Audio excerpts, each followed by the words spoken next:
আমরা যদি আল্লাহর হইতে পারি আল্লাহ আমাদের হয়ে যাবে। সুবহানাল্লাহ বলবেন না? আল্লাহর হইতে গেলে আল্লাহর হুকুমগুলি পালন করার প্রয়োজন আছে না নাই? 5 ওয়াক্ত নামাজের প্রয়োজন আছে না নাই? মাহে রমজান আসলে রোজাগুলি রাখার প্রয়োজন আছে না নাই? এখন তো আমাদের সমাজে দেখা যায় মাহে রমজান আসলে গ্যাস্ট্রিকের সংখ্যাটা বাইরে যায়, আছে না নাই?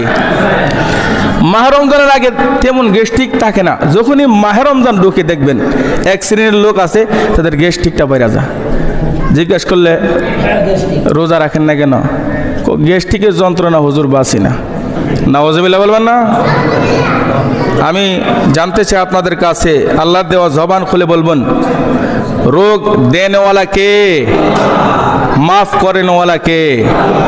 যদি রোগ আল্লাহ দিয়ে তাকে আল্লাহ মাফ করে, আল্লাহর হুকুমগুলি আদায় করলে আল্লাহ গ্যাস্ট্রিক দূর করতে পারে কি পারে না?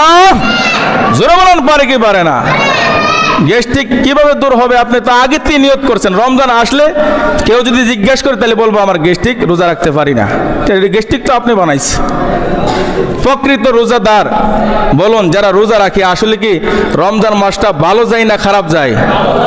গ্যাস্ট্রিক থাকলেও রমজান মাসে আল্লাহ গ্যাস্ট্রিক দূর করে দেয়। সুবহানাল্লাহ বলবেন না?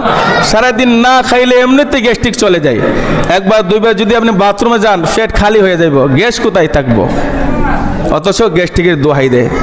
দুনিয়ার মানুষের কাছে গ্যাস্ট্রিকের দোহাই দিয়া, রোগ বালার দোহাই দিয়া বাঁচতে পারবেন, কাল কিয়ামতের ময়দানে আল্লাহর কোর্ট থেকে বাঁচার কোনো রাস্তা, কথা বলুন ঠিক কিনা? এই জন্য আল্লাহ বলছেন, আমি আল্লাহকে ভয় করো, ভয় করার মতন ভয় করো। প্রকৃত মুসলমান না হইয়া মৃত্যুবরণ করিও না। ভয় করার মতন যদি ভয় করে রমজান মাসে গ্যাস্ট্রিকের দোহাই দিয়ে রোজা ছাড়া যাবে, কথা বলুন ঠিক কিনা? যদি গ্যাস্ট্রিক রাখে রমজান মাসে রোজা রেখে দেখেন খালেস নিয়তে, গ্যাস্ট্রিক আল্লাহ পাক রব্বুল আলামিন দূরবোধ করে দিবে। একটু জোরে বলি সুবহানাল্লাহ। আল্লাহ পাক রব্বুল আলামিন প্রত্যেককে এই কথাগুলির উপর আমল করার সে তৌফিক দান করুক। আমরা সকলে বলি আমিন। ওয়া আখিরি দাওয়ানা আলহামদুলিল্লাহি রাব্বিল আলামিন।